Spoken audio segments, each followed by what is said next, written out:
Hello, and welcome to Season 3, Episode 2 of Thinking in the Midst, a podcast about philosophy and action in education. I'm Cara. In this season, we focus on ethics, care of the self and care of another. Ethics refers to our conduct. It often includes the ways we orient in the world, what we hold dear, and how we act. Michel Foucault uses the phrase care of the self to describe an ongoing commitment to cultivating a self best prepared to act well.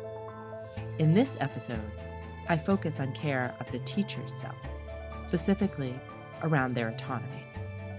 As a collaboration with educational theory, the episode grew from a paper selected from Volume 76, Issue 2. My guest spoke to the need for the teacher as a decision maker and how to help teachers navigate the challenging and often weighty decisions they make nearly every second of the teaching day. In Season 1, Episode 23 of Thinking in the Midst, Elizabeth Campbell described a substitute coming to the school and asking, "Where's the teacher's lounge?" In telling this story, Campbell noted the increasing absence of spaces where teachers can gather, talk, and think and work together. My guest kept returning to a similar concern, emphasizing that autonomy is relational.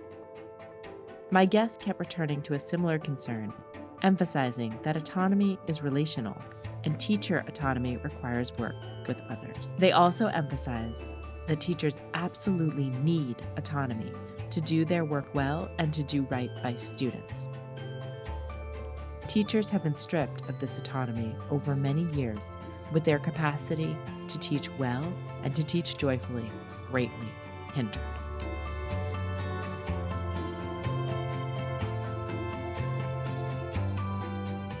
Welcome. It is fantastic to see all of you this morning.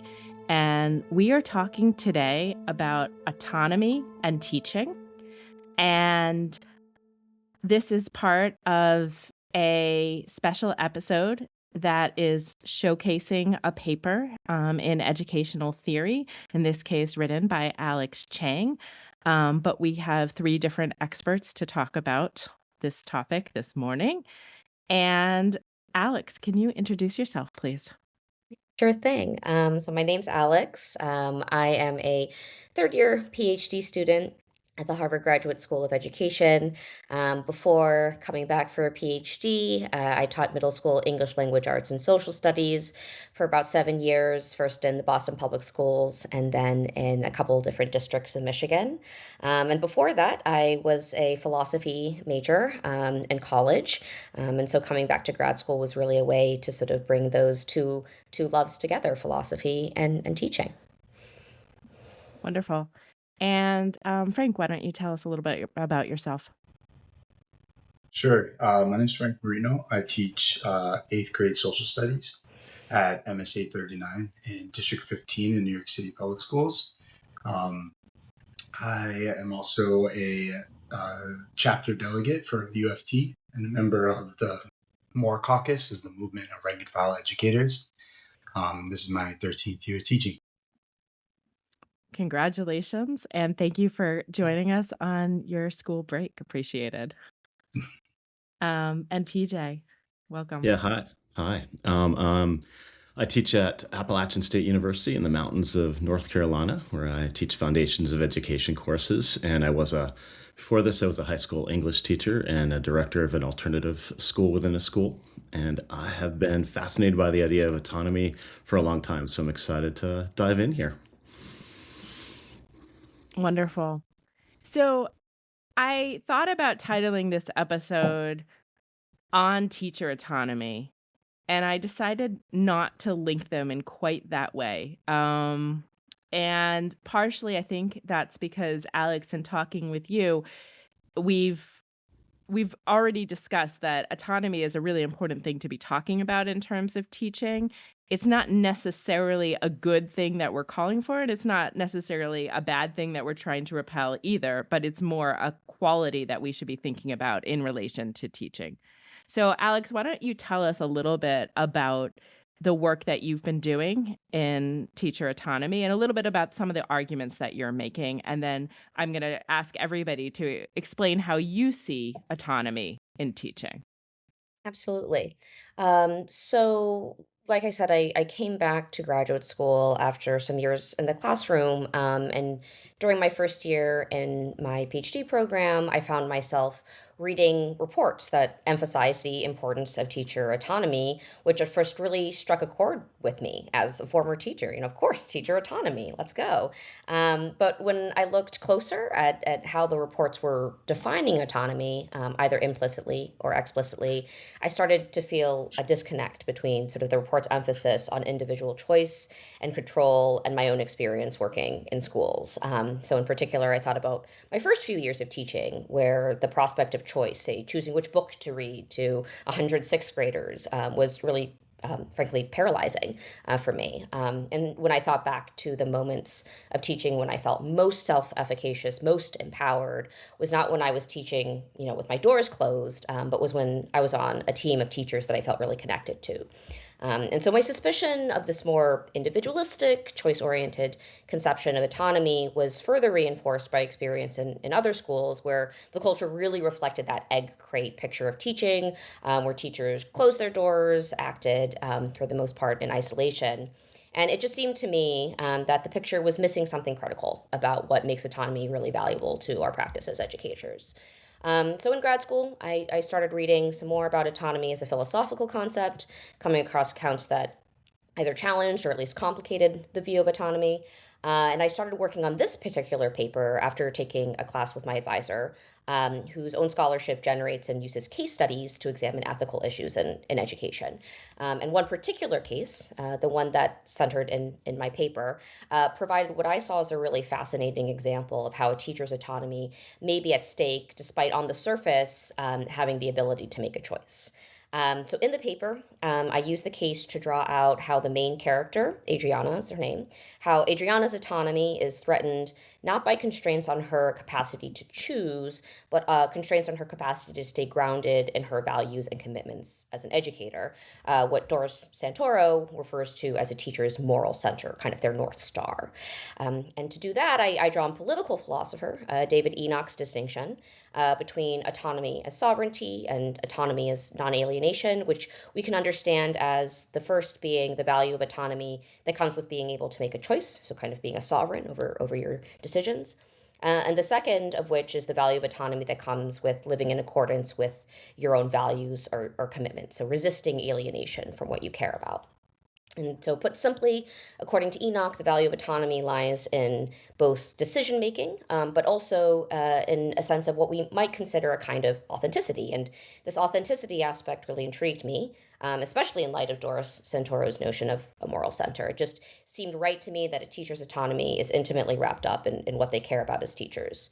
But as I continue to analyze the case study in the paper and reflect on my own experiences as a teacher, I realized that this authenticity or non-alienation aspect of teacher autonomy isn't limited to individual values and commitments. So in the case, we see that Adriana struggles to maintain connection not only to her own individually held values, but her values in relation to her colleagues and their practice as a whole. So I conclude that teacher autonomy is perhaps best understood as a relational concept, given that teachers' moral centers, or that which they aim to stay true to, can and should be constructed in relation with fellow teachers. So what that means, to me at least, is that respect for teacher autonomy then becomes not just resisting constraint on individual teachers' choices, but a recognition of how those choices are grounded in values. And furthermore, how those values and practices emerge through relations and commitment to giving space for teachers to negotiate those values and practices with their fellow colleagues. Thank you so much, Alex. Before we go to other folks, can you give an example of, or maybe zoom in on that case study to describe a little bit about what was the actual particular context that you're referring to here? And in the case, I know that these are sometimes these case studies are composites and sometimes they're sort of drawn from people's experiences, as I understand it. Can you tell us just a little bit about this particular case study as well? Absolutely. So this case study was written by a former teacher, so it was based on her actual experience working in a no excuses charter school. Hmm. And the conflict that's sort of centered in the case is she witnesses a fellow teacher who she has a really good relationship with. They're very close colleagues, but she witnesses him really sort of harshly berating a student in his class and handing out a demerit, which is technically in accordance with the school's policies. And the student gets really upset. She pulls her, Adriana pulls her aside, and the student basically expresses like, I wish you could be more like you. You really sort of understand us. And Adriana feels really stuck because she does take a more, what we might say, restorative or relational approach to student discipline. But she has been sort of called out by her school for not really being aligned with their approach. And so she feels conflicted. She's faced with a number of dilemmas in which she feels conflicted on how to approach her colleague, if at all, whether she should sort of step in line with the school's policies or sort of stay true to her own values. And I kind of go through all of these decision points and sort of show that regardless of which one she takes, there's a sense in which her own values will be compromised. In the case of stepping in line, obviously, she's alienated from her values of relationships and care for her students, at least as she understands them. If she leaves the school, which I think is another viable option, I argue that's also potentially autonomy threatening because that alienates her from a community that she's come to really care about. And sort of talking to or sort of confronting Mitch, for example, Mitch is the other teacher in the case, could potentially fracture or cause issues with her relationship with her colleagues, which is also something she really cares about. So I sort of use each of these decision points to demonstrate how this autonomy is non-alienation thing is a really hard thing to honor within the context of teaching because of how connected teachers are to the people they work with. Thank you so much, Alex. That's, I think, really, really helpful in setting the tone for the conversation.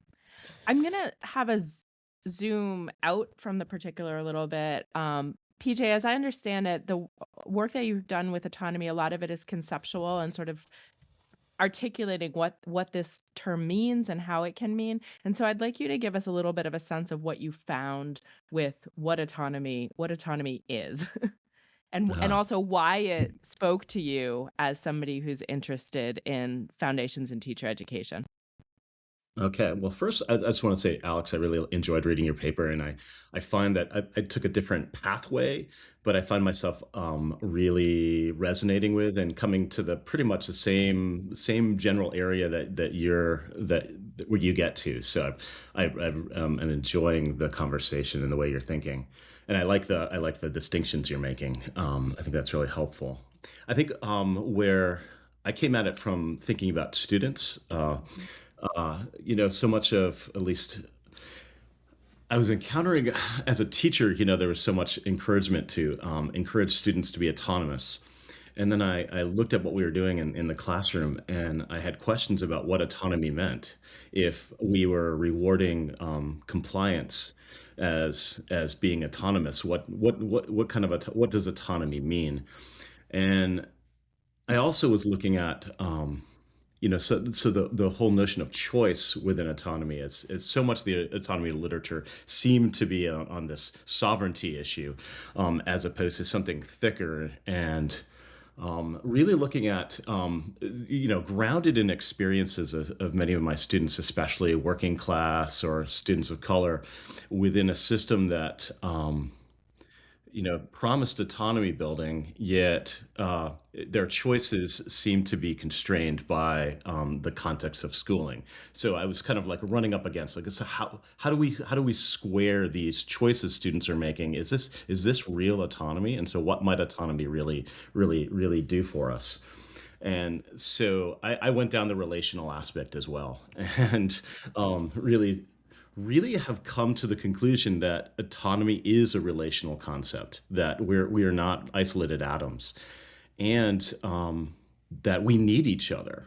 So this is, so I haven't really thought a lot about, or we need each other for our autonomy to increase, so that I am more autonomous, the more that I'm able to engage with other people who are socially situated with me and engaged in the same project. And so I was really thinking about this in terms of your bringing it into teacher autonomy this way, because I hadn't really spent any time thinking about that. And it really strikes me that that education itself, right? Like if we just reduce what happens in a classroom to individual teacher autonomy, that misses a whole professional calling, that we're in this shared project of creating some sort of educational context here. So it really intrigues me to think about, well, what does it mean to be a teacher and have autonomy and be socially situated within this shared project of education? So so I come to, at the end of your paper, I come to this notion that, wow, my autonomy is increased the more I'm able to work with others around me in my school. It makes me think a little bit about, I did this special issue a while back. I was part of a special issue in a workshop on related to disability studies. And one of the points that was made in the special issue was around the ways in which, for everybody, actually, our sort of facade of independence is fully dependent on all the people behind us, and that some people, that it the right to that facade is kind of a given. So the example being that, like, if you are a married heterosexual white man, there's possibly a lot of people who, like, are behind you when you go off to work in the morning, and that makes you look like you're capable of being completely independent during your workday. And that for other people, like, let's say it's somebody who is single and they're raising children at the same time, and they're also taking care of, elderly parents, they don't appear to be very independent or capable because they have so many people they're taking care of and nobody who's sort of propping them forward. And so both of your understandings of autonomy, I think, make me think of that example. Frank, I came to meet you through a mutual colleague, Gia Lee, who is somebody who I taught with and actually still teach with. We've been working together this semester. And she and I have gone back and forth on the word autonomy because she's been sort of bringing it forward to me from the work that she's been doing, I think, with more. And I was like, well, Gia, really? Is that really the word you want? And so we sort of had this, and she said, yeah, it is. And this is why. And so I would love to hear kind of how you as a community have landed on autonomy and what it's meaning in the activism circles that you're involved in. If activism is the right word to describe it. Totally. I mean, I think hearing what you all have been sharing has brought up lots of memories for me about different moments in my career where I felt like I had autonomy or didn't. And, I started my career at a no excuses charter school called Success Academy, and I had very little autonomy over, or like, when I think of autonomy, for me it's like choice over like my day-to-day choice, how I structure like a class period, choice in how I respond in relationship to the students or to my colleagues or to the parents. Everything was scripted and constructed for me. And if you step outside of those bounds, there's discipline, and that's just how the whole system operated, to the point where, I didn't discipline the students the way that the system wanted me to. And I was like, let go, now in, my current school, I had a great deal of like choice over what I taught, as well as like how I contributed to the school as a whole. I was a founding teacher of a new middle school where I currently teach as well. And we, extended that choice to students. We involved them in every decision of like, what should our like phone policy be? What should our homework policy be? Like, parents, like we collaborated on making so many, like what should our school values be, now, fast forward a couple, almost a decade, we're facing curriculum mandates that we haven't had, and just different districts are like experiencing different levels of it, but you're having like these 4 curriculums, they're calling core curriculums, that are selected by the Department of Ed, and for ELA and math, and the choice over what I teach in my classroom, and my colleagues, their choices have been restricted. So I think that's where we're landing on like the word autonomy, what it means to like, do I have the choice to select the books that my students are reading? Do I have the choice to like decide I need to spend, this amount of time on this concept or skill, or is that choice being decided by somebody else, and I have to, meet a calendar, pacing, and things like that. Frank, I want you to say just a little bit more about the current context, because so when I was a teacher in the same city, we also had curriculum, and I'm playing devil's advocate here. I I completely am sympathetic with everything you're saying. I had curriculum, and I also had a grade team, and more or less, I and my colleagues were doing some similar stuff. But often I would find, or sometimes my team would find that we weren't covering TENS facts well, for example, in the curriculum that we were teaching. And so we would bring in other resources that we had available, and we would supplement the curriculum. And so we weren't kind of following in step with the order of the curriculum.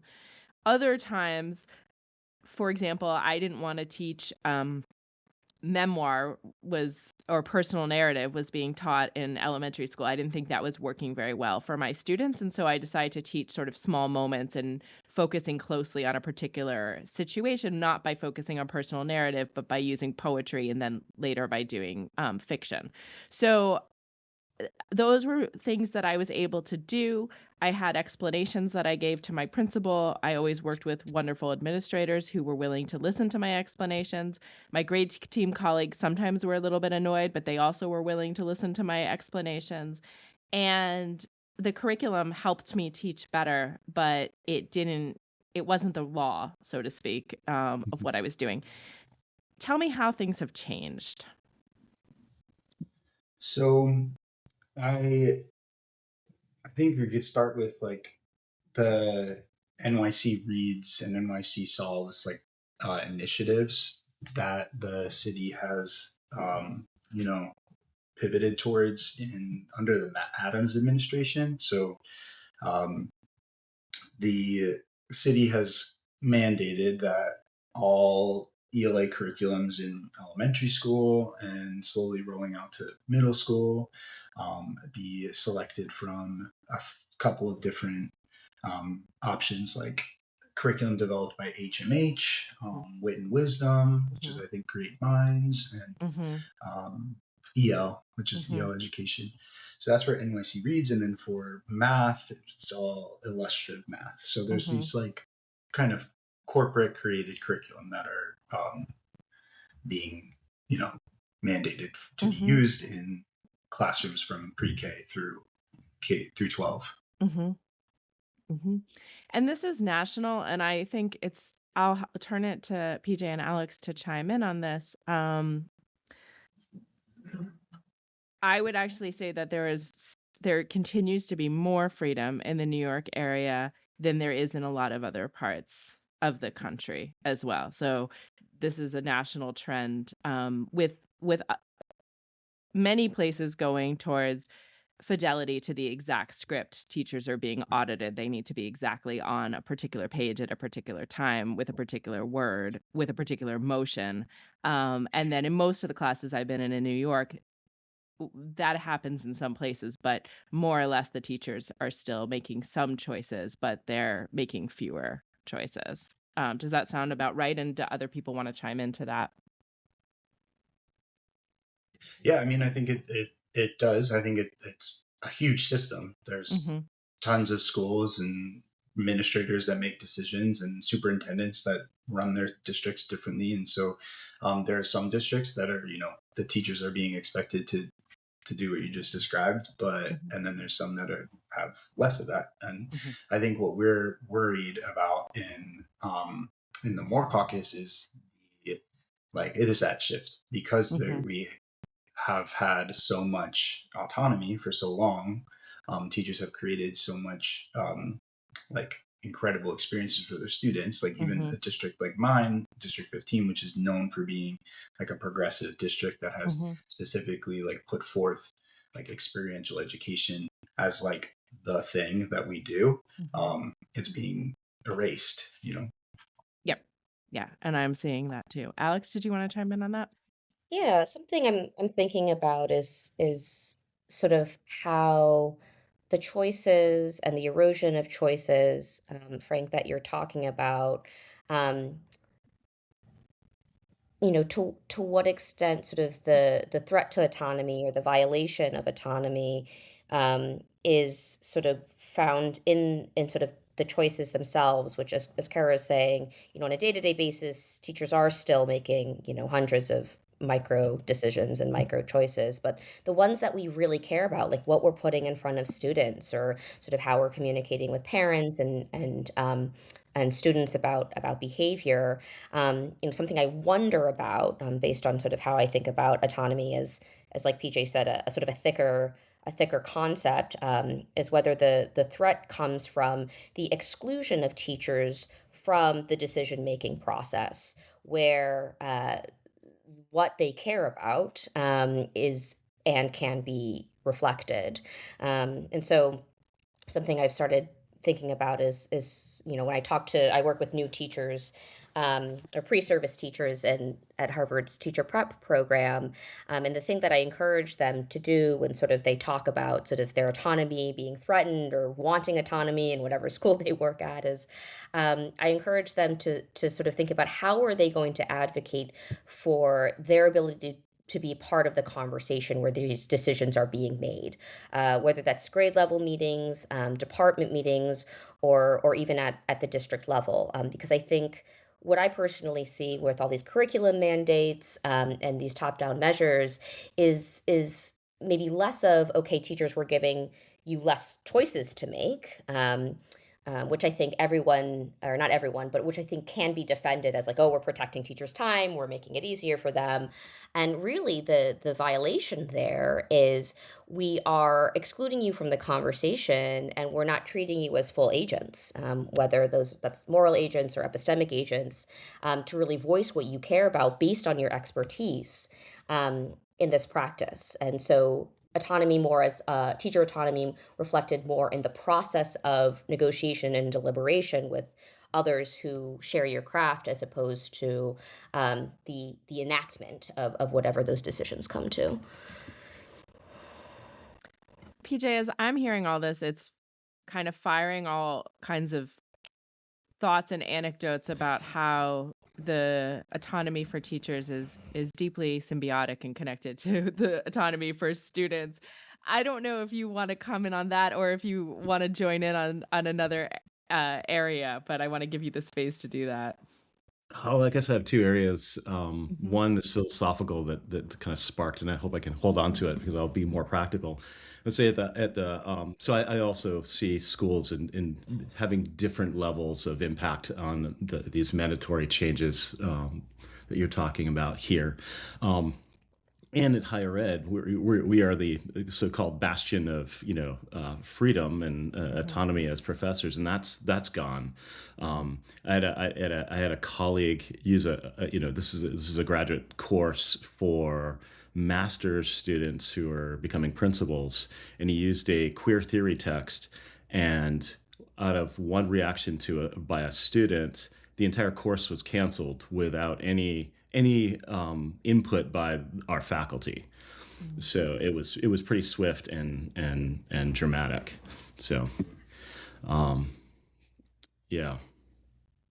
So I guess that comes around to that. There's also there's a context of self-policing here. That our teacher autonomy is being limited by self-limited. I would presume in many cases.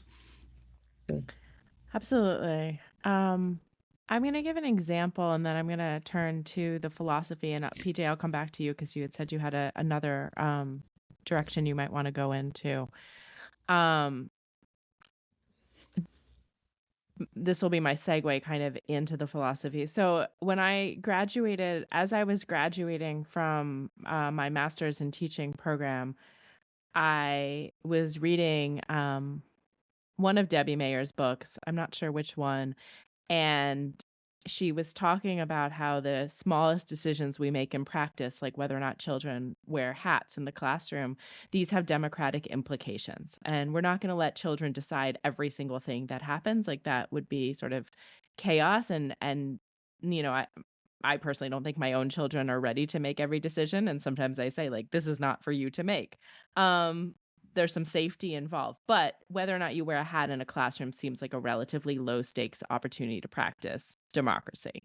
As I was reading this book or just finishing it, I had a job interview at a middle school and did a demo lesson, was sitting with the principal in his office, and he shared with me that students, a particular hairstyle that students might have in the community where the school was located was not allowed for children to have. And this was kind of surprising to me. I was naive. Like, it was shocking to me that we would regulate children's hair in this way. And there was racist overtones to the regulation as well, the specifics of what he was saying they couldn't do. And he said, so this is important school policy. If I come into your classroom and I see a student showing this particular hairstyle, what would you do? And I said, I would probably not do anything in the moment because I would be teaching my lesson. And he said, yeah, but the hairstyle is in violation of our policy as a school. And so now you would be in trouble with me. And I said, well, I would hope, I was very naive. I said, well, I would hope that we would have the kind of relationship where I could talk to you about what was happening in my classroom. And also, why is this even an issue? Like, this shouldn't be an issue, period. And he said, well, you would be in non-compliance in that moment. And I said, yeah, again, like, I would think that you would trust me that the more important thing in that moment would be to be teaching my students and not worrying about their hair. Anyway, I didn't get that job.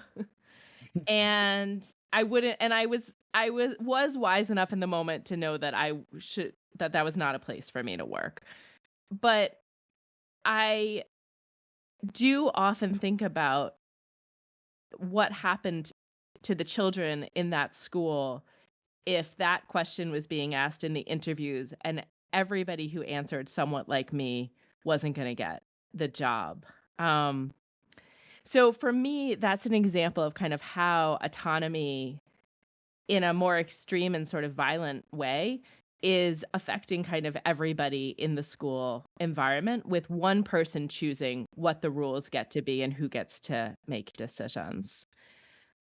I'm going to segue from that because as a future teacher thinking a lot about democracy and just reading this book, like, those connections were really, really strong for me. Can you speak to how approaching this philosophically, these practical questions, what has that meant for you?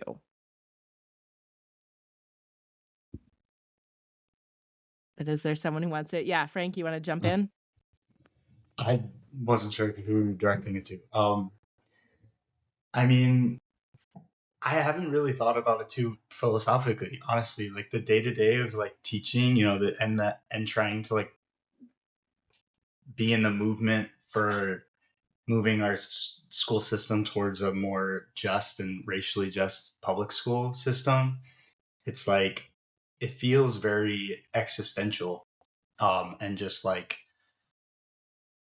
when we talk about democracy, it feels like, I mean, we know it's fascist times, and it feels like the constricting of freedom in a place where we have had freedom, Mm-hmm.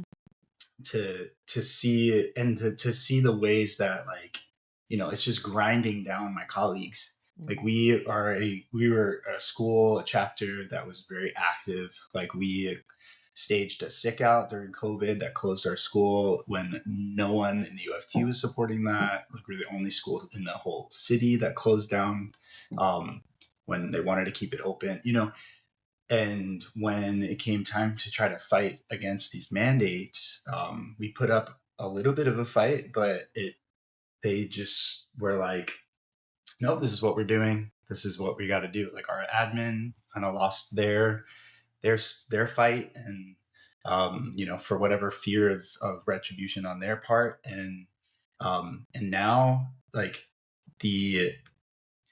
if I'm like, come on, like, let's try to come up with this collaborative project-based experience, like, everybody's like, I'm so tired, I'm exhausted, like, we just had to switch this curriculum. So it has a really big impact, like, materially. And I think, thank you, Frank. And it is really painful. It's painful for me to witness all of this going kind of back into schools, having been away from the city for a while and seeing what was happening and now what's happening. So I want to name that. I think, to me, where I see the work that you're doing as philosophical, one of the areas is just the focus on word choice and really paying attention to what are the words that describe our practice, which can seem abstract, but also it matters what we're being told to do. But I also think these deeper questions that I hear you asking over and over in this conversation about, like, what is the point? What is giving meaning? What is giving meaning to the children? What is giving meaning to the teachers? Like, to me, that is also a space in which philosophy, whether it's capital P or lowercase p, is deeply rooted in the work that you're doing. Alex or PJ, would you like to chime in on what it means for you?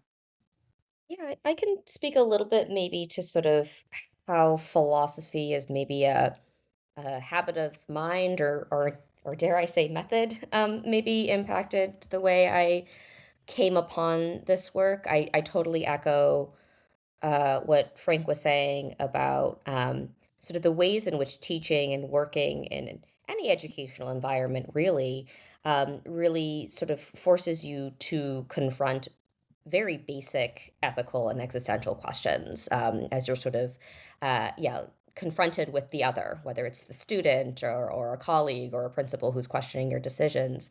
And that's really the reason why I came back to graduate school, is because spending time in the classroom after studying philosophy, the philosophy that I had studied in the ivory tower somehow became more real when I was in a front of 30 12-year-olds who were sort of tearing me down moment by moment, and questioning every decision I made, and forcing me to confront those questions as well.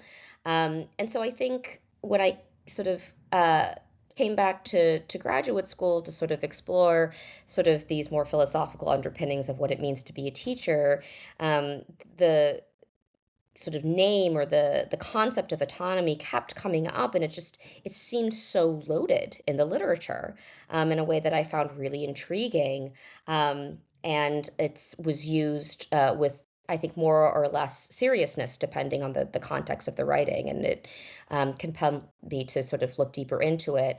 And I think where sort of the philosophy helped, or sort of the training in philosophy helped for me, was, I think philosophy really helps you sort of attend to dissonance.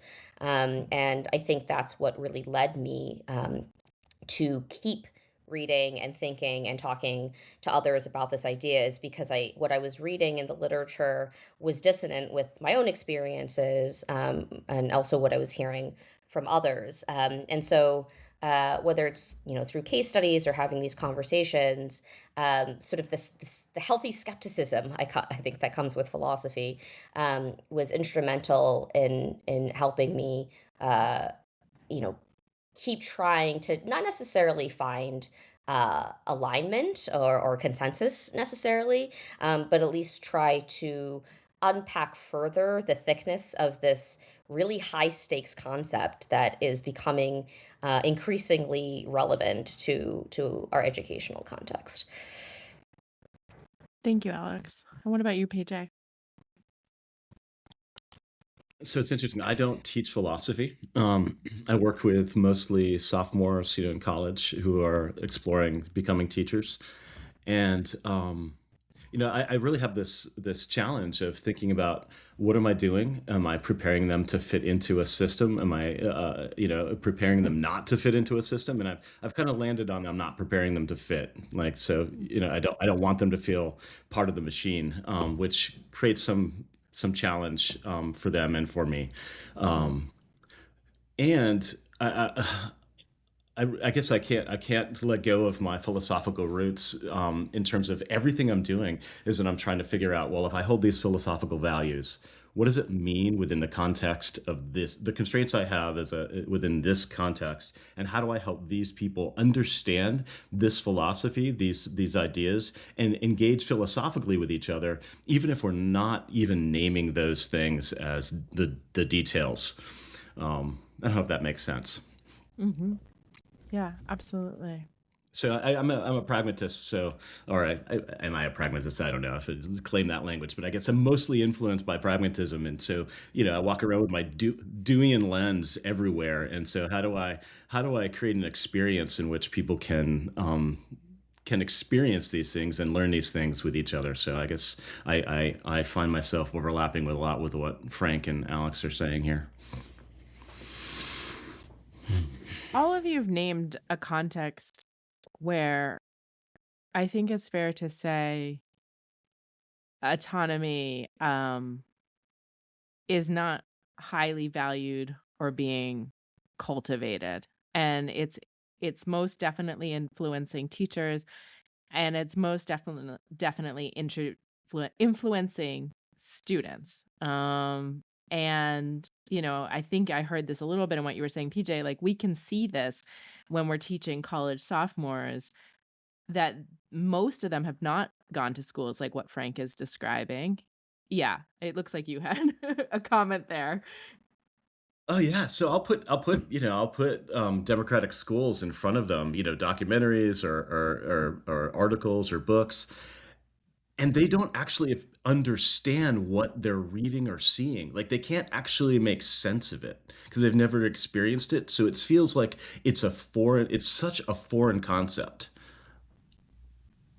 Yeah, I mean, I find that too. And then I most semesters at this point, the students will be really anxious about a particular sort of minute component of my assignment. And I'll say, okay, I see your anxiety and I understand why you're so anxious about whether it should be single spaced or double spaced or, whatever it is.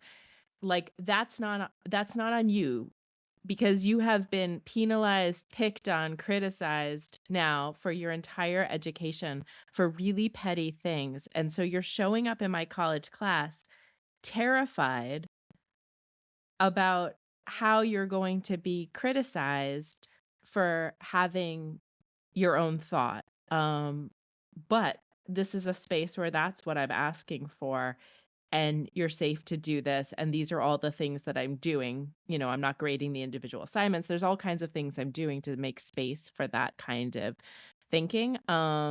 And usually, like, they laugh and they look sad, and it's a really intense conversation to have. And actually, I have it with the master's students too. It's not just the undergrads who have hit this point. And these are people studying to be teachers, so they've gone their whole schooling being told exactly how to do something and being hurt when they don't do it, quote unquote, the right way. It makes sense that they would be struggling with when they're given some spaces of autonomy too, that feels confusing.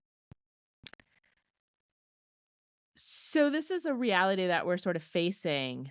I looked up a dictionary definition of autonomy as the capacity for self-governance, independence, and the freedom to make one's own decisions. And I also saw that it comes from the Greek, auto, meaning self, and nomos, meaning law, which I think is important. So it's a space for self-law. It doesn't say autonomy completely going your own way. That's not in the definition. It's simply opportunities for decision making and self-determination. And where I started the podcast saying, well, are we calling for autonomy? Are we not calling for autonomy? I think it's fair to say that a democracy demands degrees of autonomous citizenship. It's part of the process of democracy. So if we take that as a given, as something that might need to be checked in different ways and is checked, but is important, and if we take as a given that we're not seeing it happening in schools, and by all of our accounts, at least it's harming children and teachers, what would you like to say to someone else to try to carve more space for autonomy? And by someone else, I mean, is the audience that you want to speak to right now principals? Because, they have a lot on their shoulders too. They're cramped, but sometimes they have a little bit of space. Maybe it's to colleagues because we are self-sanctioning even before somebody comes and tells us what to do. Or maybe it's to policymakers. I'm not sure, but I want you to think for a moment about an audience and sort of practically, what would you like to say to them? You want to go, Alex? Sure. I'd like to bring in the voice of a teacher mentor, veteran teacher, who I interviewed last year, asking her to just talk to me about what she thinks about teacher autonomy and sort of what she thinks it means to her work. And something she said that I think really stood out to me, and I think relates to, Cara, what you're raising around sort of where the word autonomy comes from, is she said, I think autonomy is important, but she said, I think it has to be, I think it has to be earned. I think you have to do some self work. And she used that phrase, self work. And so if we think about the, the auto part of autonomous, I think when I'm talking to new teachers, or sort of if I were to advocate to school leaders around how do you support teacher autonomy, it's how do you support their self-work, and thinking about the self not as sort of these atomized individuals, but sort of the ways in which we are embedded in relations, from our own experiences as students to our teacher education programs to the teams that we work on in the schools, who we are, what we care about, our values, our commitments, are sort of this, being developed in relation to others. And that's hard work. And teachers deserve to have space to do that work. And so when I think about supporting teacher autonomy, I think about what are the spaces that we can create, either formally or informally, for educators to have the space to do that self work. And again, not like, journaling independently, although that's important, but sort of really embracing the fact that their teacher selves or their moral centers are things that are constructed both with others, influenced by others, and also challenged by others, and in ways that can be productive. I think that's really helpful, and I it's clear in hearing Frank talk that he and his school were doing a ton of that self work. Before I turn it, I just want to share also that I increasingly don't believe that every single teacher or person needs to do the same kind of self-work or needs to be leaders in quite the same way. David Sobel, we had on a while ago, and he talked about, there's certain teachers who they see something new, they figure it, they run with it, they research it, they figure out how to make it happen, they implement it. Not every teacher has that passion for doing that in that way. And in the school where I taught, even in a progressive school where we were creating our own curriculum, not every teacher was passionate about creating curriculum, but I was. And I had a colleague who was really good at setting up field trips and helping with displays, and somebody else who was really passionate about the math curriculum. We didn't all we worked together as a team, and we didn't all need to be doing the exact same work. And so we had varying degrees of autonomy over different decisions. So I made certain decisions and they made certain decisions depending on where we had the expertise and the interest to do that work. So I thank you for that, Alex. And I think also it doesn't need to set the bar like extraordinarily high for everybody in exactly the same way. I don't think that would be sustainable for the profession.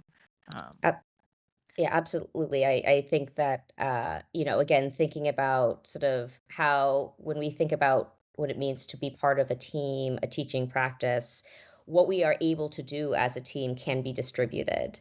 And so thinking about self-work as also sort of a distributed process across a team of people with different interests and levels of expertise.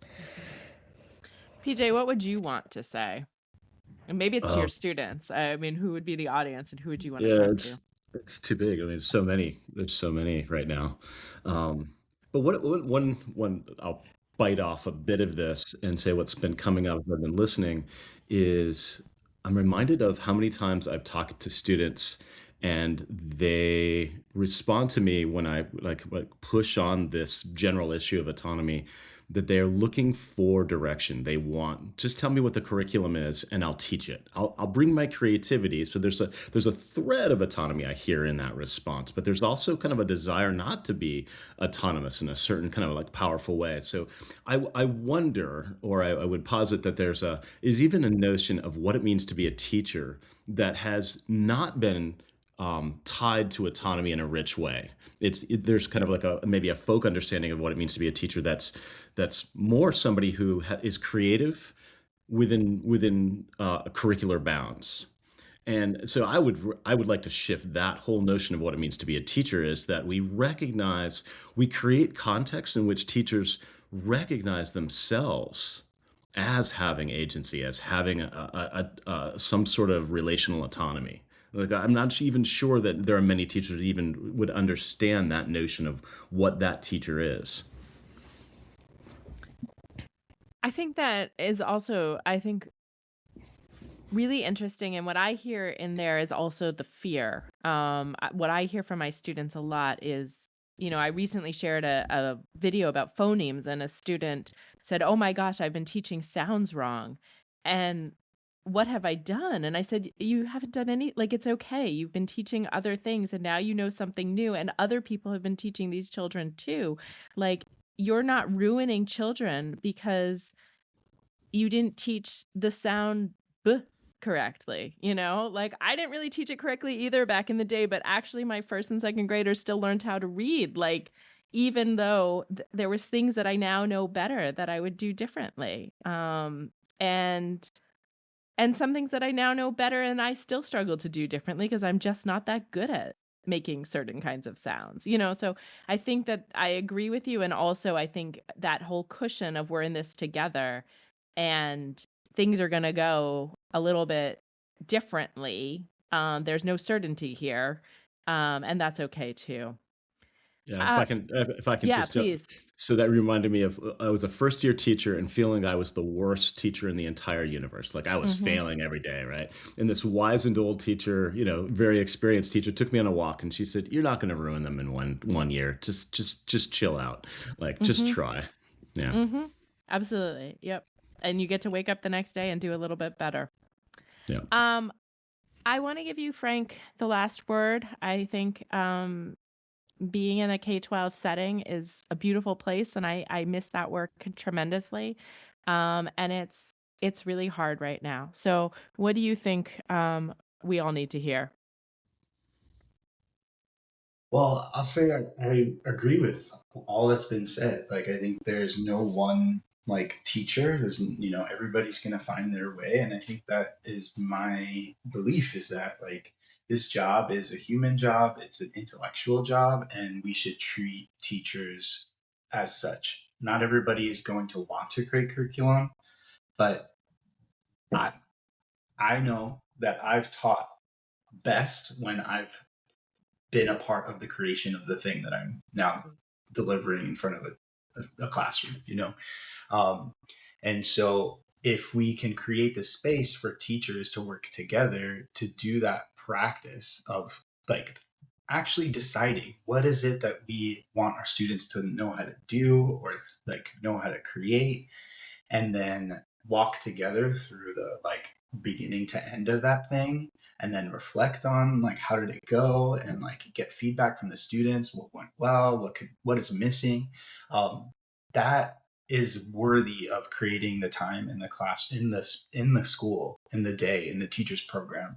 And that's not possible when we are teaching an insane like load, when the special ed teachers are also required to do all their paperwork on top of also like learning like 3 different curriculums and like content area, like, so it's such like a structural problem.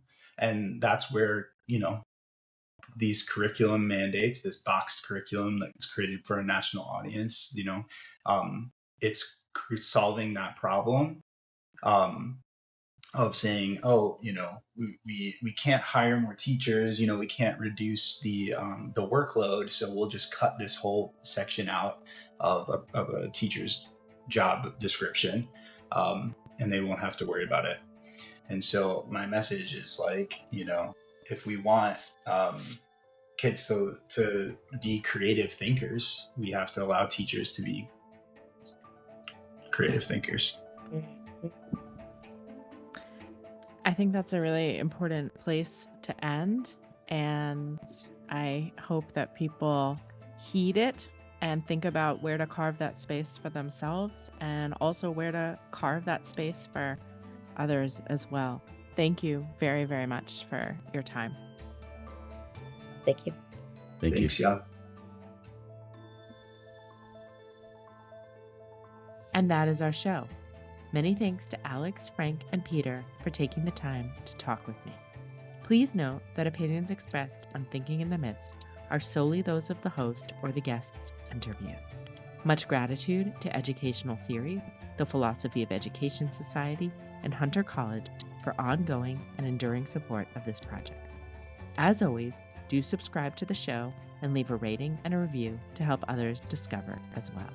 Please email me with suggestions for guests and topics. I always love hearing your perspective. Finally, I strongly urge